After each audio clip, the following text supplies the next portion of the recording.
Hey, Reddit. I can't believe I'm even here, but I need to get this off my chest. Let me paint a picture for you. A corporate event, the sort of thing I always dreaded going to, and a marriage that I thought was rock solid. But by the end of that night, everything I thought I knew was unraveling in front of my eyes.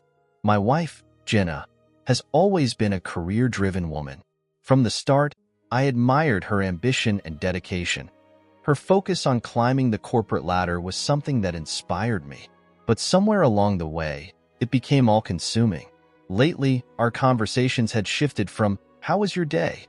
to just Jenna rattling on about her boss, Greg, and every detail about her job. At first, I thought she was just passionate. But as her stories about Greg got more frequent, I started to feel a prickle of something uncomfortable. I shoved it aside, convincing myself it was harmless. Until the night of the corporate event, Jenna had practically begged me to attend, which was strange because I usually stayed out of these work gatherings. But she insisted this one was different, and that my presence would mean a lot to her. Looking back, I realize now that it was all a performance, a setup to make her look like the perfect wife. I felt like a prop in some twisted game I didn't even know I was a part of. The night began as expected. Expensive suits, small talk, and fake laughs. Jenna was in her element, floating around the room, introducing me to people I'd only heard about in passing. She seemed extra attentive to me at first, like she wanted everyone to see how together we were. But then, as the evening went on, her attention shifted, and I started to feel like a ghost in the room. And that's when Greg, her boss, made his entrance. I'd heard plenty about him, how he'd built up the company, how he was this visionary type. But watching him, I couldn't shake the feeling that he was putting on just as much of an act as Jenna. And then, without a second thought, he walked right over to Jenna, gave me a nod, and asked her to dance. I expected her to decline, to maybe look my way for approval, or give me some sort of acknowledgement. But she didn't. I felt a pang of betrayal as I watched them on the dance floor. It wasn't that she was dancing with him. It was how she looked at him. Her body language screamed affection, even intimacy, as if they shared some secret only they understood. I stood there, stunned, a pit forming in my stomach. She seemed to forget I was even in the room. And then an idea sparked in my mind. Jenna valued her reputation at work more than anything else. She had always been so careful to project this image of the hardworking, loyal employee. I realized that if she wanted to ignore me in favor of her boss, then maybe it was time to give her a taste of her own medicine, right there in her own professional domain. The following week, while she was at work, I made a few calls and pulled some strings. I rented a banquet hall at a fancy venue, making it look like it was all set up in her name. I wrote up a formal invitation to her celebration party and sent it out to her entire office. I even went so far as to arrange for a projector, hinting that there'd be some sort of presentation during the event. As the day approached, Jenna was buzzing with excitement about the party. Little did she know, she wouldn't be the one in control of what was about to unfold. On the night of the event, as her colleagues and Greg filed into the room, I positioned myself out of sight, ready to drop the bombshell. I planned to let her think this was all her show before stepping out and taking the floor myself. When she saw me there, in front of her entire office, she'd have no choice but to confront what she'd done, publicly and painfully. I wasn't aiming for cruelty, just for the truth to be seen by everyone she worked so hard to impress. Maybe then she'd understand that her actions have consequences, and that her job and her precious image couldn't protect her from the damage she'd done to our relationship. As I waited for the room to fill, I could feel the tension building inside me. The soft murmur of voices from the hall signaled the arrival of Jenna's colleagues, and soon enough, I spotted Greg, her boss, the man she'd chosen to put on a pedestal. Watching him stroll in confidently, oblivious to the fact that he was about to be the co-star of tonight's presentation, sent a thrill through me. I'd spent so many nights haunted by his presence in my marriage, and now I was finally taking control. Once everyone settled in, I watched as Jenna made her grand entrance. She looked radiant, dressed in a way that told me she thought this night was meant to celebrate her. It was painful to admit, but she looked genuinely happy, basking in the attention of her colleagues and, of course, Greg. The two of them exchanged glances across the room, and I saw a flicker of something in her eyes, a kind of excitement she used to have when we were still deeply in love. That small, painful reminder of the past only fueled my resolve. When she started speaking, thanking everyone for being there and talking about her big year at the company, I felt a wave of nausea. I knew it was time to go through with it. Just as she was about to finish her speech, I stepped out from my hidden spot at the back of the room. The surprise on her face was immediate. Her eyes widened, and she faltered, as if she was trying to process why I was there. Her colleagues looked at each other, confused by my sudden appearance. With a calm I barely felt, I walked to the front of the room, turning to face the entire audience. Jenna shot me a panicked look, as if silently begging me not to make a scene. But I wasn't there to cause a ruckus. I wanted everything to unfold smoothly, for her and Greg to truly understand the weight of their actions. "Thank you all for joining us tonight," I began, steadying my voice. "It's a special evening, and I thought it was only fitting to honor Jenna's contributions to the company." I glanced at Jenna, whose face was growing pale.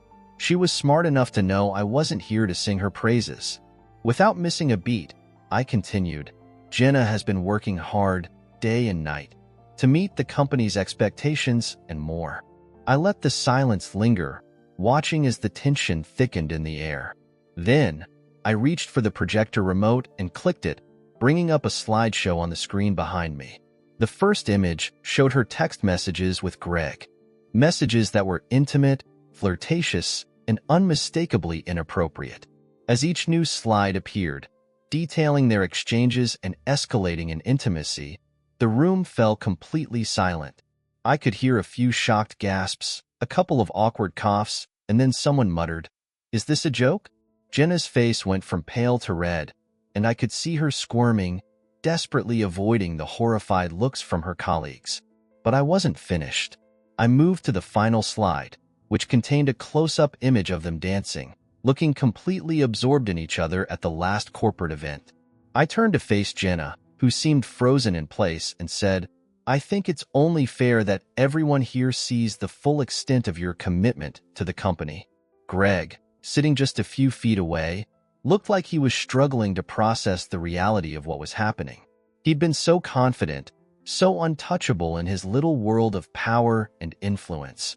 Now, he couldn't even meet my gaze. At this point, some of Jenna's colleagues were exchanging looks, uncomfortable but riveted by the scandal unraveling before them. A few of her close friends were shaking their heads in disbelief, clearly wrestling with the idea that Jenna, of all people, would get caught up in something like this. She was supposed to be the dedicated, professional employee. This wasn't supposed to be her. With the last image still on the screen, I turned to the audience one final time. "I didn't do this to embarrass Jenna," I said, my voice barely holding steady. "I just thought it was time that everyone saw the real person behind the professional image she's worked so hard to build." And with that, I walked away, leaving Jenna standing there, speechless and broken, the weight of her actions finally crashing down on her. As I left the room, I could still hear the murmurs and shocked whispers growing louder behind me. Part of me wanted to look back and see Jenna's reaction, but I forced myself to keep walking. This was her moment to face the consequences, without me hovering nearby to soften the blow. She needed to understand, once and for all, the gravity of what she'd done. Not just to me, but to her reputation and career. When I reached the hallway, I leaned against the wall, feeling a strange combination of relief and emptiness. For months, I'd been carrying the weight of her betrayal in silence, and now that it was out in the open, I expected to feel some kind of victory. But instead, there was just this hollow ache. I'd exposed her, yes, but in doing so, I'd also torn apart the life we'd built together. And I knew that was something that could never be repaired. As I stood there, lost in thought, the door to the banquet hall swung open. One by one, her colleagues started filing out, many of them still shaking their heads in disbelief, some even glancing in my direction with a mix of sympathy and awkwardness. I noticed Greg slipping out quietly, his face tense, avoiding eye contact with anyone. For a man who usually held his head high, he looked remarkably small and defeated in that moment. Then, finally, Jenna emerged. Her face was blotchy from what I assumed had been an attempt to hold back tears, but her expression was one of pure shock and disbelief. She caught sight of me standing by the wall, and for a second, I saw something in her eyes that I couldn't quite place. Anger, sadness, maybe even regret. But it was fleeting, quickly replaced by indignation as she marched over to me. "How could you?" she hissed, her voice barely above a whisper, but laced with fury. "You humiliated me in front of everyone. My boss, my colleagues. How am I supposed to face them after this?" I took a deep breath, trying to keep my voice steady. "How could you, Jenna? I trusted you. I thought we had something real, something worth fighting for. And you threw it all away the second you decided to turn to him." She looked down, her lips pressed tightly together, but she didn't deny it. Instead, she just shook her head, as if trying to gather her thoughts. "You don't understand. It wasn't like that." "Wasn't like what?" I snapped, unable to hold back. "The texts, the photos, the way you looked at him like he was the only person in the world. What exactly am I not understanding, Jenna?" She flinched at my words, and for a moment, a flicker of vulnerability crossed her face. I didn't mean for it to get this far. I thought it was harmless at first, just attention, you know? He's my boss, and I wanted to make a good impression. I didn't think it would hurt anyone." "That's your excuse?" I replied, my voice dripping with disbelief. "You wanted attention? And you thought I wouldn't notice, that I'd just sit by quietly while you let him walk all over our marriage?"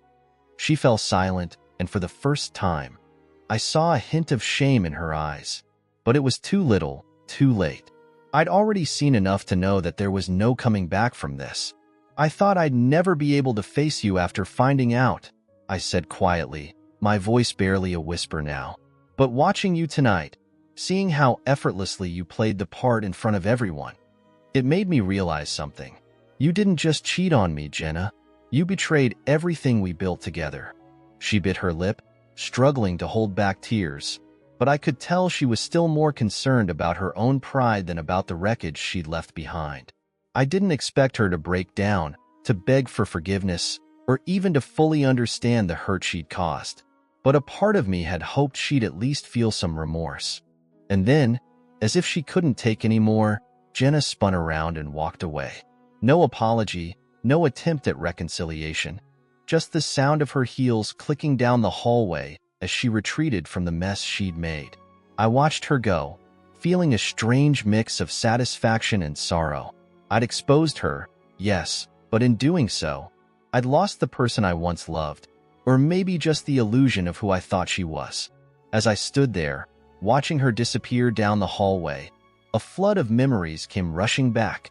Moments from our marriage that felt so different now. The late nights she spent at the office, the dinners she missed, the texts she sent me about working late. All of it started to make sense in this ugly, twisted way. What hurt the most was the realization that I'd been an afterthought, a convenient placeholder for when her job didn't consume her attention. I left the banquet hall and drove home in silence. It was surreal returning to our house, knowing that this place we had once called our home was now tainted by betrayal. Every piece of furniture, every photograph on the wall, felt like a reminder of how blind I'd been. And worse, it felt hollow, as if the home we'd built together was nothing more than a shell. The next morning, Jenna wasn't home. I wasn't surprised. She probably stayed with a friend or, knowing her, at some hotel to avoid dealing with the fallout. I went about my day trying to distract myself, but every small thing reminded me of what had happened. The more I thought about it, the more I realized I needed closure. I needed her to face the full consequences of her actions. It wasn't just about revenge anymore. It was about confronting her, about making sure she couldn't just brush this under the rug and move on with her life. I wasn't going to let her skip over the wreckage she'd caused without taking some responsibility. That evening, she finally came home. She walked in, her eyes wary, as if expecting me to lash out or throw her things out onto the lawn. But I was done with anger. I had nothing left to give to that emotion. She didn't greet me, didn't say a word. She just dropped her purse on the table and sat down across from me, her posture tense and defensive. "Where have you been?" I asked, my voice low but steady. "Staying with a friend," she replied, her tone clipped.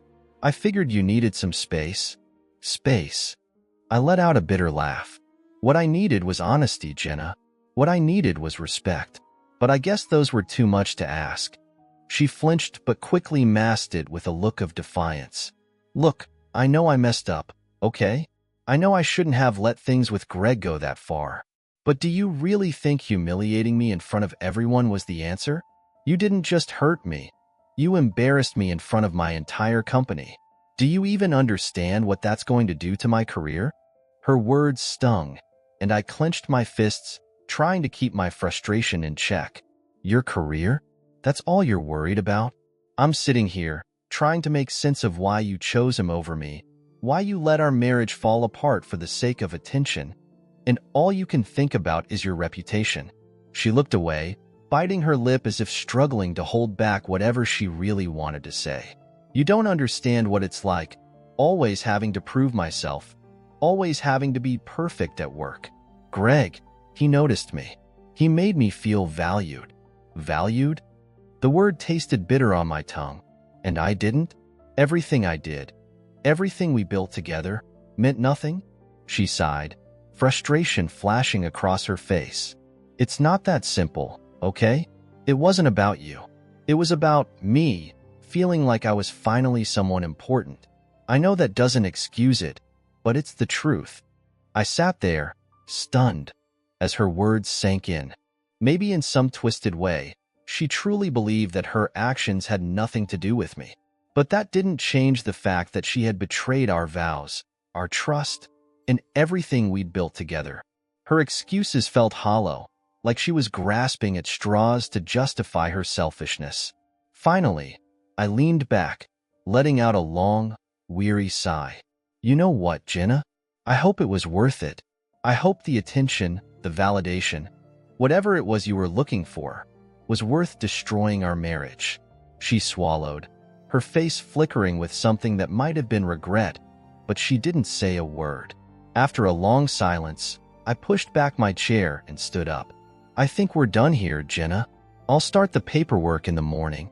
Her eyes widened slightly, a glint of panic flashing across her face. "Wait, you're really going to leave?" I met her gaze, feeling the finality of my decision settle over me like a heavy weight. "Yes, you've made your choice. Now I'm making mine." For the first time, I saw real fear in her eyes, a realization of the consequences she'd set into motion.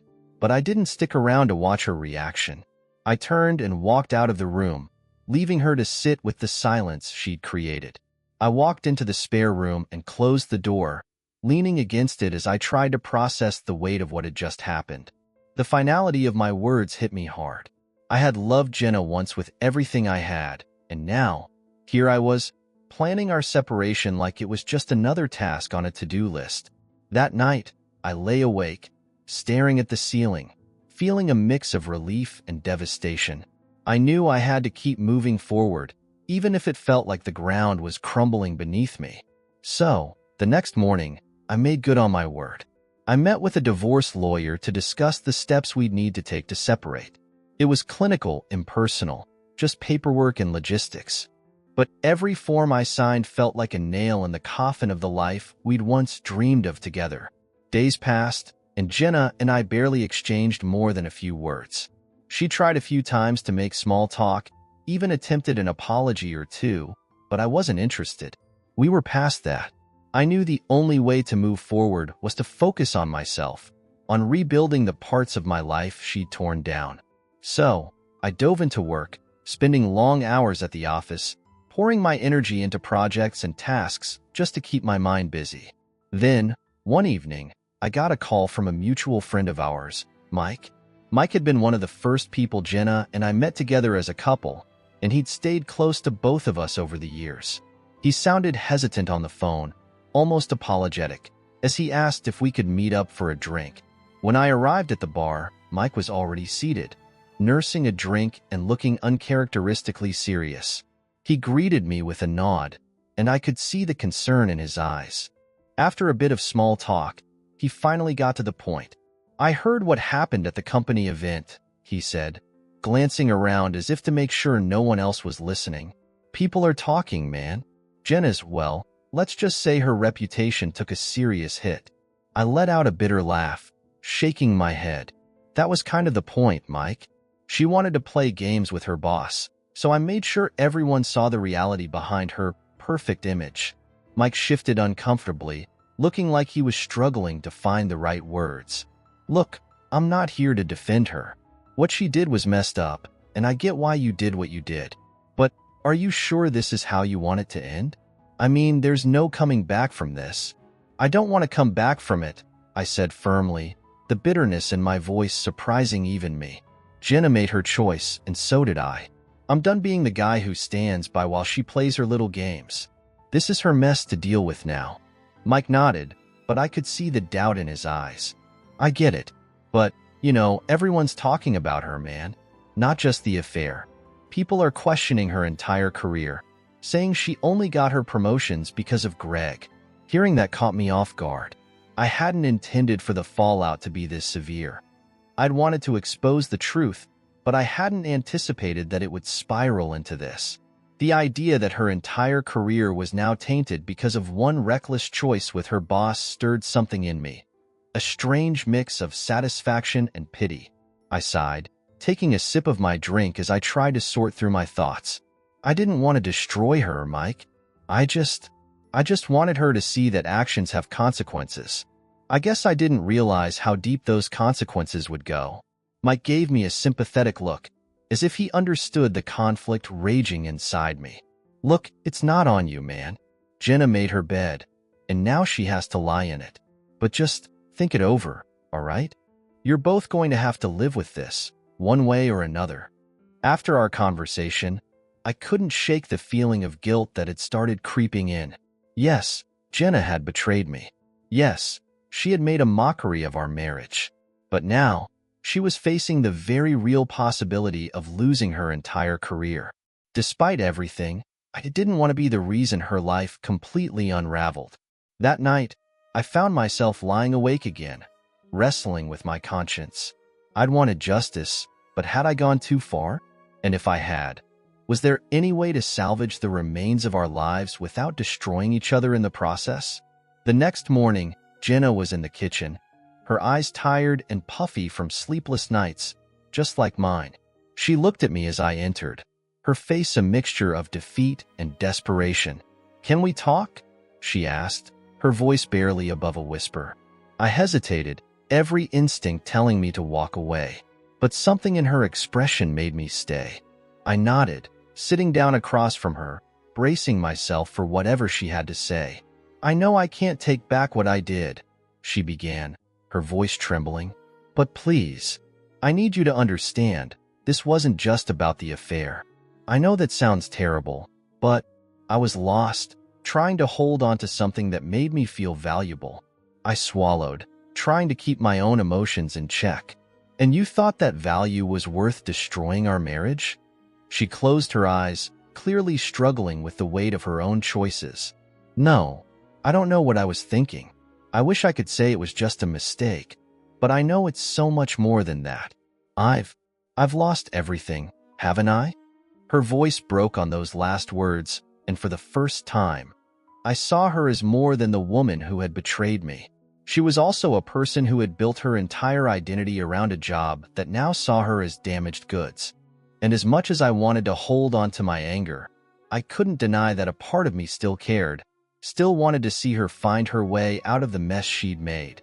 "Jenna," I said quietly, my tone softer than I intended. "You've lost a lot, but maybe you can still rebuild something. But it has to start with honesty, not just with me, but with yourself." She looked at me, a glimmer of hope flickering in her eyes. "Do you really think there's a chance that I can somehow make this right?" I paused, not knowing what to say. I wasn't sure if we could ever truly repair what had been broken, but in that moment, I knew that walking away completely might only add to the damage for both of us. "We'll see," I replied, leaving it at that. For the first time in a long time, I felt a sliver of hope that maybe, just maybe, there was a path forward, even if it wasn't the one we'd originally planned. In the days that followed, things were tense but calm between Jenna and me.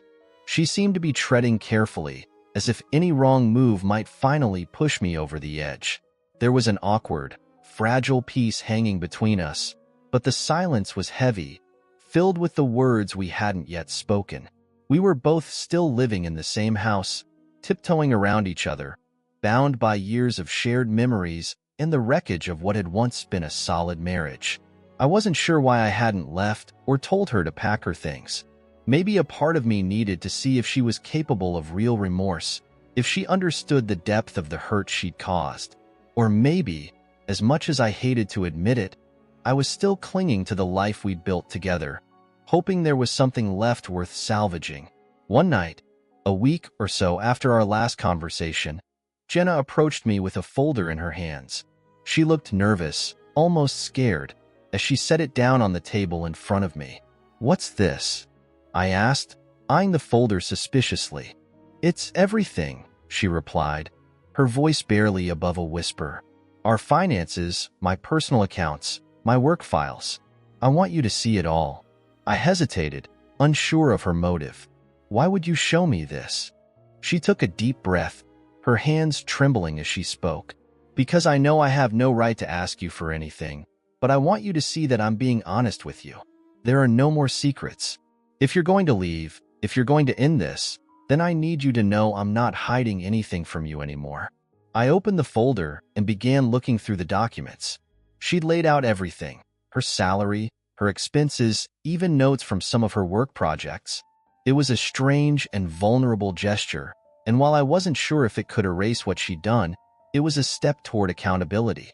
As I leafed through the pages, Jenna sat in silence, watching me with a mixture of fear and anticipation. It was clear she was terrified of what I might decide, but she was finally allowing herself to face the consequences head-on. When I finished, I looked up at her, seeing her as a person, flawed and broken, but perhaps not beyond redemption. "Why now, Jenna? Why go through all this trouble?" She swallowed, her voice cracking as she replied. "Because I can't live with myself if I don't at least try to make this right. I know it won't erase what I did, and I know I may have destroyed our marriage beyond repair, but I want you to know I'm willing to do whatever it takes." There was a long silence as I took in her words, weighing the sincerity behind them.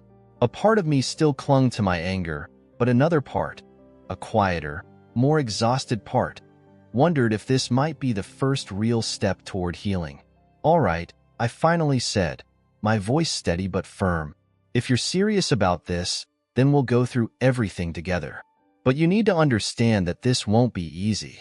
There's a lot of trust to rebuild, and I'm not sure I'm ready to forgive you, not yet." Jenna nodded, her expression somber. "I understand. I don't expect forgiveness, but I want the chance to prove that I'm not the person you saw at that event. Or, at least, I don't want to be that person anymore." Over the next few weeks, we began the slow, painful process of sorting through our life together. We had difficult conversations, revisiting old wounds and facing uncomfortable truths. She apologized repeatedly, not only for the affair but for every small lie, every moment she'd taken me for granted. It wasn't easy for me to listen, and more than once, I considered walking away. But something kept me grounded, as if the act of rebuilding, no matter how shaky, was giving me a sliver of hope I didn't realize I still had. One night, after hours of talking, I told her everything. The loneliness I'd felt, the anger I'd buried, the love I thought had been enough to hold us together. And for the first time, I saw her cry, not out of guilt or shame, but from a place of genuine regret. It was raw, vulnerable, and real. I still didn't know if I could ever truly forgive her, but in that moment, I felt a connection between us that I hadn't felt in years. As we sat together in silence, she reached out, her hand hovering over mine. I hesitated before taking it, feeling the weight of the gesture. It wasn't forgiveness, but it was a small step, a sign that maybe, just maybe, there was a way forward. The days turned into weeks, and our lives slowly fell into a new rhythm. We were still distant, still careful around each other, but there was a mutual understanding now, a willingness to work through the mess we'd created. I wasn't ready to call it a fresh start, and I didn't know if we'd ever truly rebuild what we'd lost. But for the first time in months, I felt a glimmer of possibility, a chance to redefine our lives on new terms.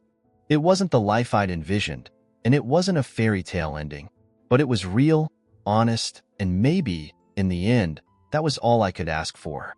As the weeks passed, Jenna and I continued to work on our marriage, if you could call it that. We didn't talk about the future, didn't make promises, but day by day, we navigated the awkward terrain of life after betrayal. There were moments when it felt almost normal, quiet evenings on the couch, casual conversations about our days. But beneath the surface, the hurt still simmered. I couldn't just erase what had happened, and I knew she couldn't either.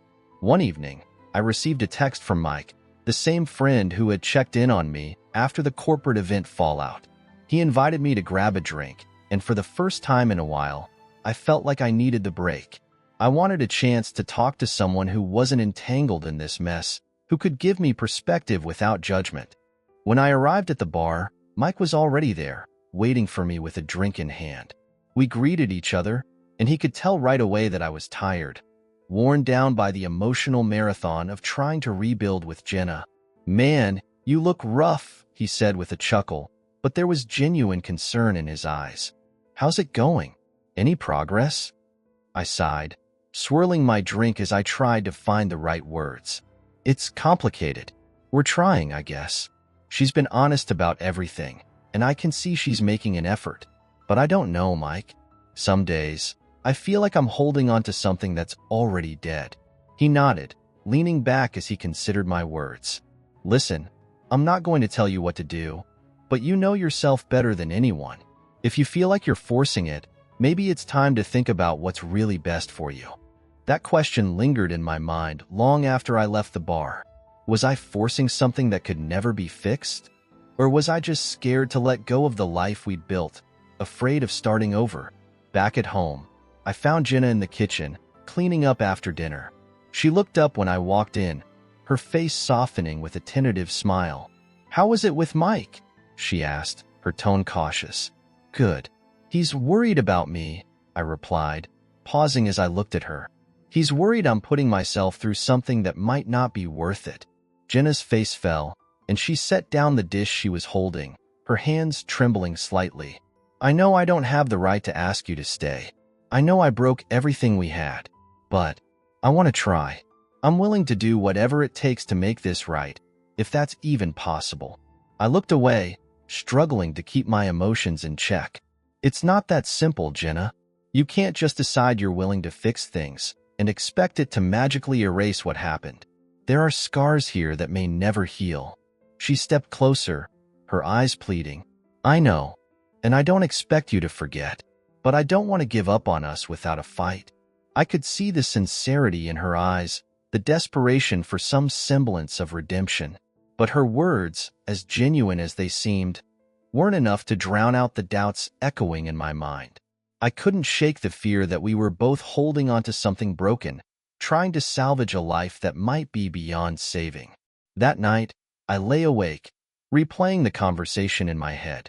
Jenna's remorse felt real, but it didn't erase the betrayal. And deep down, I wondered if I'd ever be able to fully let go of the hurt.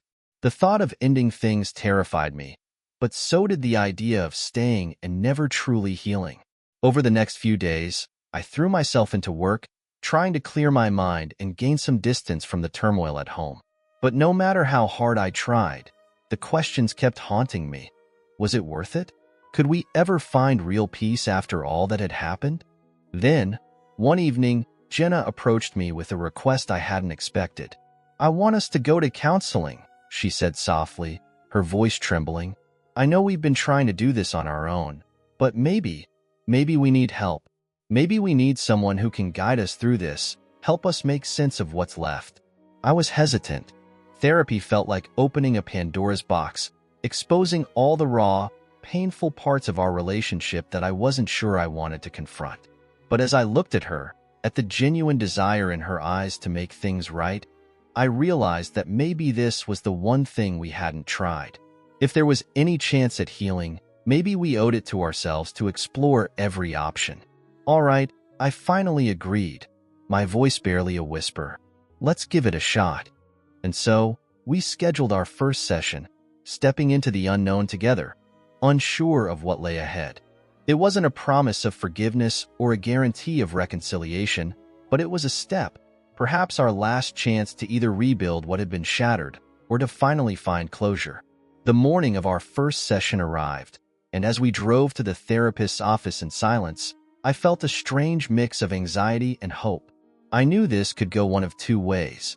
Either we'd uncover a path forward, or we'd come face to face with the reality that our marriage couldn't be saved. As we sat in the therapist's office, waiting for the session to begin, Jenna reached out and took my hand. For the first time in a long time, her touch didn't feel foreign or forced. It felt like an anchor, a small reminder of the bond we'd once shared.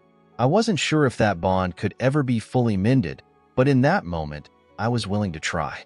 The therapist walked in, greeted us warmly, and began asking questions, gently guiding us to open up about our feelings, our fears, our hopes. Jenna spoke first, her voice shaky as she shared the guilt and regret that had been eating away at her since the affair. She admitted her insecurities, her need for validation, her misplaced priorities. And as I listened, I could see the vulnerability in her words, the honesty that had been missing for so long. Then it was my turn. I spoke about the betrayal, the anger, the sense of loss. I shared how her actions had torn me apart, how the life we'd built together now felt like a lie. But I also admitted something I hadn't even fully acknowledged until that moment. I still cared. Beneath all the pain, there was a part of me that still wanted to believe in us, that still held onto a faint hope that we could rebuild, even if it looked different than before. By the end of the session, I felt emotionally drained, but there was a sense of relief in finally laying it all out in the open. Jenna squeezed my hand as we left, and I could see a flicker of hope in her eyes. Our journey was far from over, and the road ahead would be difficult. But for the first time, I felt a glimmer of possibility, a sense that maybe, just maybe, there was something left worth fighting for. Our sessions with the therapist became a weekly routine, a ritual that brought both comfort and discomfort in equal measure. Each session felt like peeling back a layer of ourselves that we'd either ignored or neglected over the years. We explored parts of our relationship I hadn't thought about in a long time. How we'd fallen in love, the dreams we'd once shared, and the places where things had started to go wrong. For the first time in years, we were looking at each other honestly, without the usual pretenses. One evening, a few months into counseling, Jenna opened up about something that caught me completely off guard. "I think I lost myself somewhere along the way," she said, her voice barely above a whisper. "I became so focused on being perfect at work, on proving myself, that I forgot who I was outside of that.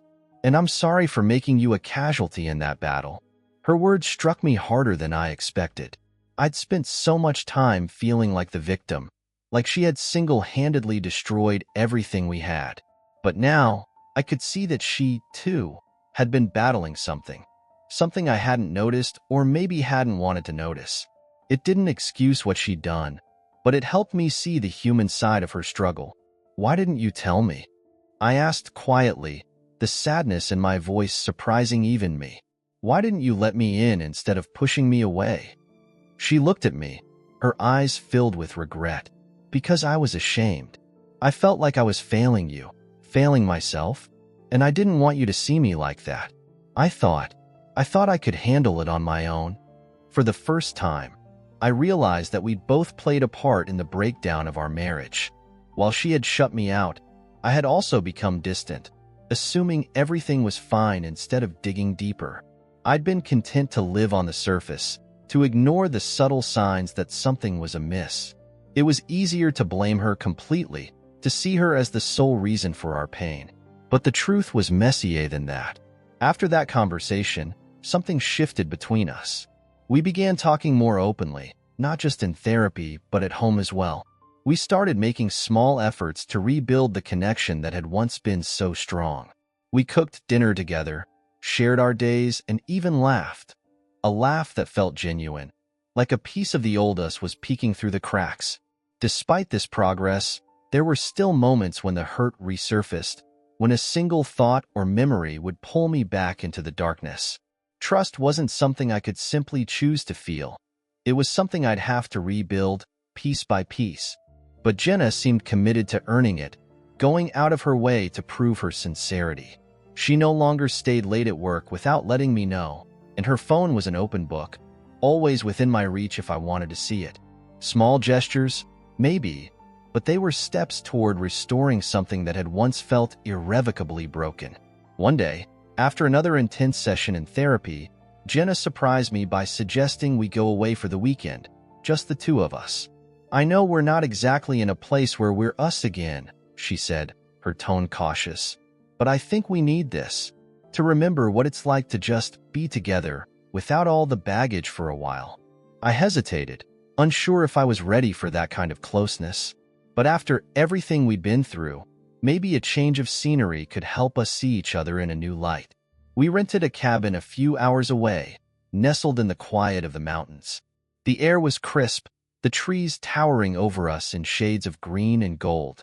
It was a world away from the tension of our daily lives, a place where we could breathe and, hopefully, reconnect without the weight of everything hanging over us.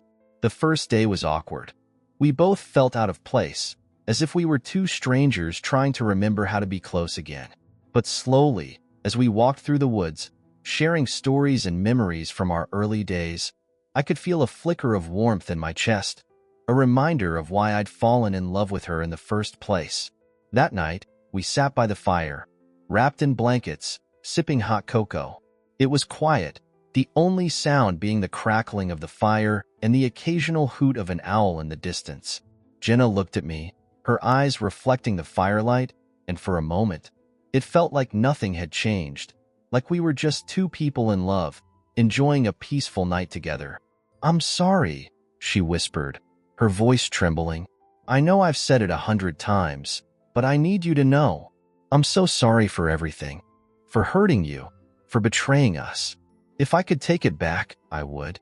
I looked down, the familiar ache in my chest surfacing again. "I know, and I want to believe you.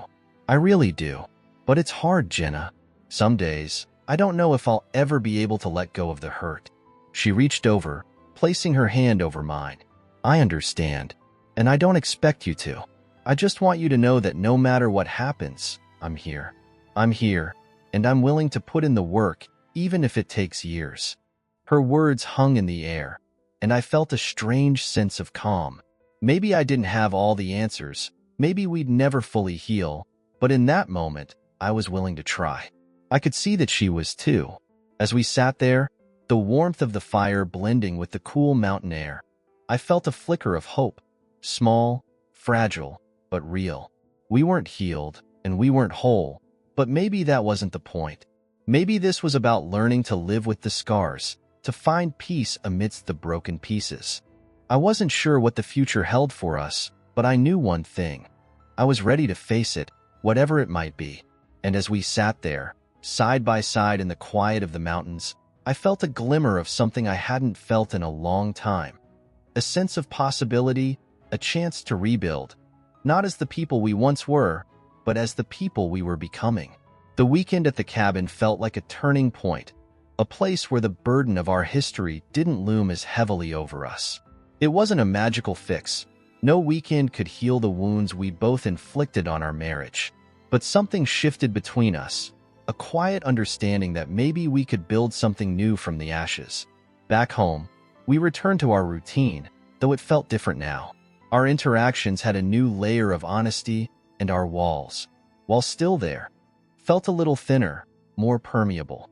I found myself slowly letting my guard down, and for the first time in a long time, I felt like I could breathe around Jenna without constantly waiting for the next shoe to drop. One evening, as we were cooking dinner together, Jenna set down her knife and looked at me with a strange intensity. I know this might sound crazy, but I want to ask you something. I turned, raising an eyebrow. All right, what's on your mind? She hesitated, as if weighing her words carefully. Do you think we could ever be truly happy again? Not just tolerating each other or coexisting, but actually happy. The question hung in the air, heavy and complicated. I wasn't sure how to answer.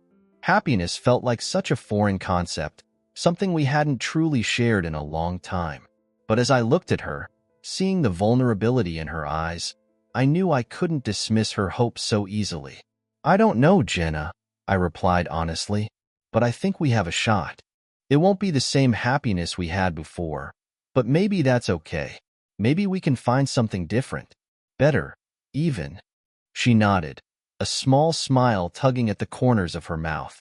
It wasn't a promise, but it was a start, a mutual willingness to explore the possibility of joy, no matter how long it might take.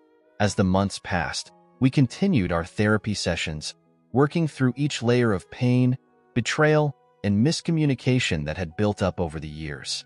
There were days when it felt like we were making progress, and days when it felt like we were standing still. But we kept showing up, and gradually, I began to notice changes in both of us. Jenna became more open, sharing parts of herself she'd kept hidden for years, insecurities, fears, regrets. And I began to realize that I, too, had contributed to the distance between us.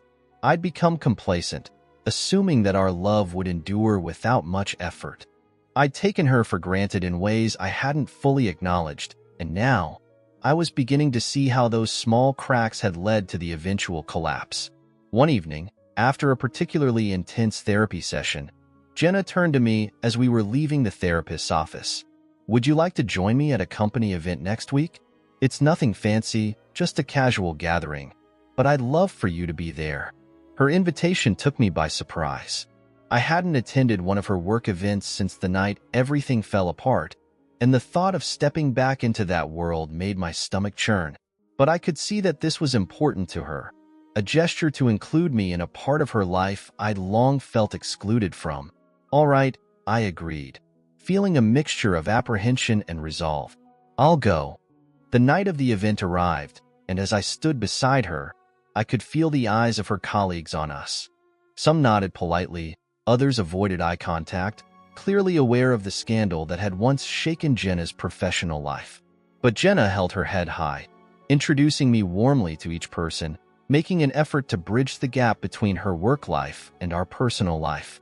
At one point, Greg appeared across the room, and I felt a surge of anger flare up, a reminder of the betrayal that had started this entire mess. But when Jenna noticed him, she immediately took my hand, as if silently reassuring me that her focus was on us, not on him. I felt a strange sense of calm, realizing that while the past couldn't be erased, we were both choosing to face it head-on, together. After the event, as we drove home, Jenna looked over at me, her expression soft. Thank you for being there. I know it couldn't have been easy.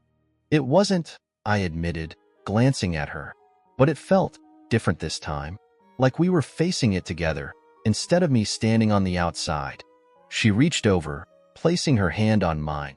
That's what I want, more than anything. To be together, not just in name, but truly, deeply together. The months continued to pass, and slowly, almost imperceptibly, the hurt began to lose its edge. I wouldn't call it forgiveness, not yet, but there was a sense of acceptance. A peace that came from acknowledging our shared pain without letting it define us. We started making new memories, rebuilding the foundation of our relationship brick by brick. One evening, as we sat on the porch watching the sun dip below the horizon, Jenna turned to me, her eyes filled with a gentle, vulnerable hope. Do you think we made it? She asked, her voice barely above a whisper. I took a deep breath, letting the weight of her question settle over me. I think we're on our way. We're not the same people we were before, but maybe that's okay. Maybe that's what we needed all along. In that quiet moment, I realized that while our marriage would always carry the scars of betrayal, it was also stronger, more resilient than I'd ever thought possible. We'd been through the fire, and while we were far from perfect, we were finally, truly present with each other, facing life as partners. And as we sat there, hand in hand, watching the sky turn shades of pink and orange, I felt a quiet, steady sense of hope. It wasn't the blissful, naive happiness we'd once shared, but something deeper, something forged through struggle and redemption. Maybe we hadn't just survived the storm. Maybe we'd found a way to thrive in its aftermath. And as I looked at Jenna, I knew that whatever lay ahead, we would face it together, with a love that had been tested, scarred, and ultimately made stronger. Months had passed since that moment on the porch, and Jenna and I had managed to carve out a new rhythm in our lives. It wasn't perfect. There were still days when memories of the betrayal resurfaced, threatening to undo all the work we'd put in. But each time those feelings bubbled up, we faced them together, talking openly instead of letting them fester in silence. We had reached a place of mutual understanding, a level of intimacy that felt deeper than anything we'd known before. It was as if all the pain and turmoil had stripped away the superficial layers of our relationship, leaving behind something raw and genuine. We'd become not only husband and wife again, but true partners, choosing each other despite everything that had happened. One evening, Jenna surprised me by suggesting a new ritual. "How about we renew our vows?" she asked, her voice tentative, as if unsure how I would react. The idea took me by surprise. I'd always associated vows with the beginning of a marriage, when everything was untouched by hardship. But as I looked into her eyes, I realized that maybe renewing our vows wasn't about trying to recapture what we once had. It was about acknowledging where we were now and making a commitment to the life we'd fought so hard to rebuild. "Are you sure?" I asked, my voice steady but laced with vulnerability. She nodded, her eyes glistening. "I know it won't erase the past, but I want us to start fresh, to create something that's entirely ours. I want us to choose each other, knowing everything we know now." A part of me felt hesitant, but there was also a quiet excitement blooming in my chest. Maybe this was the closure we both needed, not an erasure of the pain, but a way to honor our journey and the resilience we'd found within ourselves and each other. We planned a simple ceremony, just the two of us, on a quiet beach not far from where we'd spent our first anniversary. The setting was peaceful, with the waves gently rolling in, the sky painted in hues of gold and pink as the sun dipped toward the horizon. Jenna wore a simple white dress, and I felt a sense of déjà vu, a memory of that first time we'd pledged our lives to each other, back when everything felt untouched by hardship. But now, as we stood together on the sand, there was a new depth to those promises. This time, we weren't vowing to love each other through a perfect, imagined future. We were acknowledging the scars, the pain, and the hard-won resilience that had carried us here. I felt a wave of emotions rise up within me, grief for what we'd lost, gratitude for the strength we'd discovered, and hope for the future we were choosing to rebuild. Jenna looked at me, her eyes glistening, and began speaking first. "I know I broke your trust in the worst way possible, and I've spent every day since trying to understand why I let it happen. I can't change the past, but I promise to spend the rest of my life honoring you and the love we share. I choose you, knowing that our love has been tested, knowing that it has survived more than I ever thought it could. And I promise to be the partner you deserve, someone worthy of your trust." Her words cut deep, raw, and honest, and I felt my own voice tremble as I responded. "I've struggled to forgive, to understand, but I'm standing here because I still believe in us. I promise to keep working through the pain, to keep showing up, and to be someone you can trust. I choose to love you, flaws and all, knowing that we're both stronger now. This love isn't perfect, but it's real, and that's what matters to me." We stood in silence, letting the words settle, feeling the weight and power of each promise. There were no witnesses, no applause, just the gentle sound of the waves crashing against the shore. In that quiet moment, I felt a profound sense of peace, a realization that, despite everything, We were choosing each other again, knowing the true cost and worth of our love. As we walked along the shore, hand in hand, I understood that our story would never be flawless or easy, but it would be ours, a testament to the strength we'd found in ourselves and in each other. We were starting anew, not as the people we once were, but as two souls who had weathered the storm together, emerging with a love that was scarred, imperfect, and infinitely more real. And as I looked at Jenna, I knew that whatever the future held, we would face it side by side, having found something worth fighting for, worth forgiving for, worth rebuilding together.